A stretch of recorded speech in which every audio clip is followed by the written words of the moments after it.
A nossa aula de hoje será a introdução sobre o conteúdo pontuação. Você será convidado a compreender os sinais de pontuação por meio do poema de Elza Beatriz. Está preparado?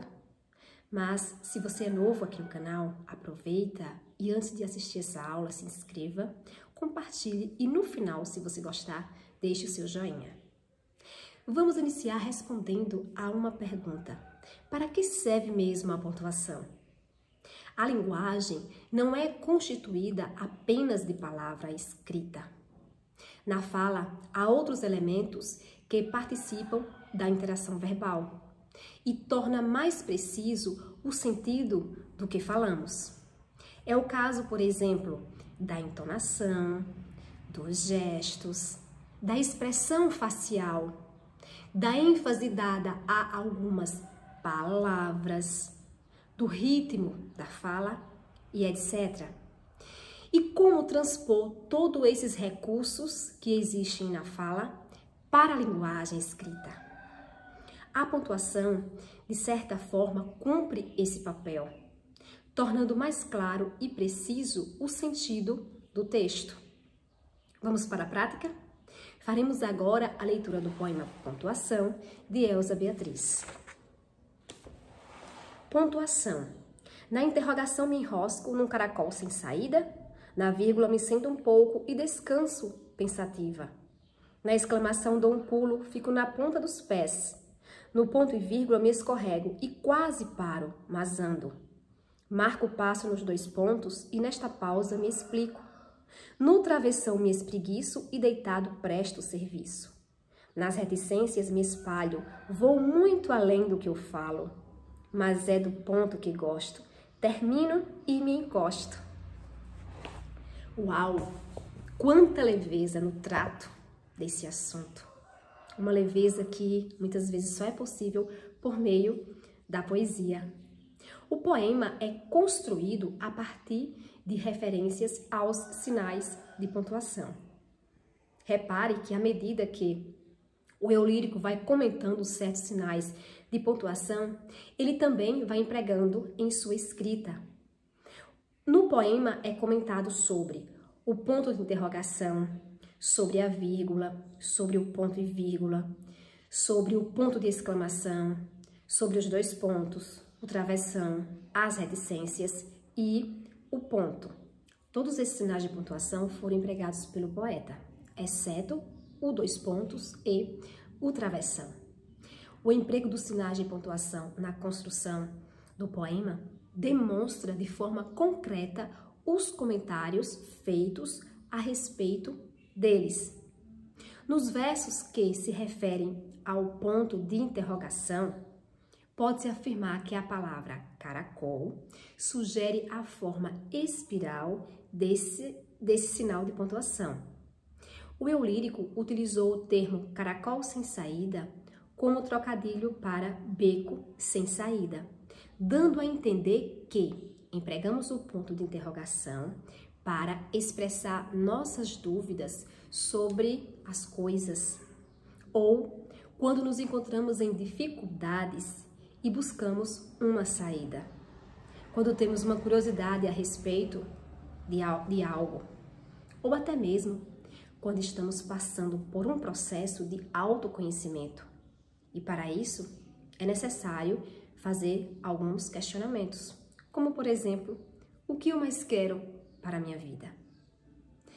Para tratar da vírgula, são empregadas as palavras me sento, descanso e pensativa, com a intenção de mostrar ao leitor a função dessa pontuação. Assim, a vírgula representa uma pausa para descanso e para reflexão. A vírgula nos leva a prestar mais atenção em determinadas palavras e em partes de algumas frases. Veja, será que hoje a vírgula tem alguma importância na nossa trajetória? É preciso pausar? É preciso descansar um pouco? Respirar mais? Parar para refletir? Parece que sim, parece que a vírgula tem uma importância muito grande em nossa vida. Como diz Vika em sua canção, o mundo precisa de pausa. O ponto de exclamação foi caracterizado por meio da expressão "fico na ponta dos pés", sugerindo a forma visual desse sinal de pontuação, um traço sobre um ponto. Além disso, relacionou o ponto de exclamação ao verbo pulo. Pulo, que é uma ação que pode expressar o resultado de uma surpresa. E surpresa é também a ideia expressa por esse sinal de pontuação. Você já consegue identificar a diferença entre vírgula, ponto e vírgula e ponto? Como já foi dito aqui, a vírgula é uma pausa para descanso e reflexão. O ponto e vírgula é uma pausa maior, quase uma parada. E o ponto é uma parada definitiva, pois a frase chegou ao fim. Em relação aos dois pontos, pode-se afirmar que a expressão marca o passo significa ir devagar, prestando atenção nas coisas mais importantes da vida. A palavra do texto que traduz a sua função é explico, visto que o dois pontos geralmente é seguido por uma explicação relativo a algo que foi dito anteriormente. A respeito do travessão, foram utilizadas as expressões me espreguiço e deitado, fazendo alusão à sua forma horizontal, que traz exatamente essa ideia de estar deitado e com preguiça. O travessão possui a função de introduzir um enunciado, um comentário ou uma explicação que não faz parte do corpo do texto principal.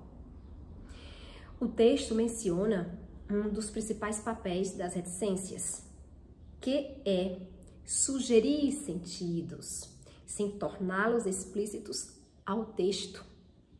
É ir um pouquinho além, deixar o leitor ir além, trazer os seus significados para o texto. Ao tratar dos sinais de pontuação, o eu poético os associa de forma bem criativa e leve ao seu trabalho, com a linguagem exatamente no momento de criação do poema. O ponto é o sinal que parece mais agradar ao eu poético. Por que será? Provavelmente porque significa o final de um trabalho, significa obra concluída. Ponto.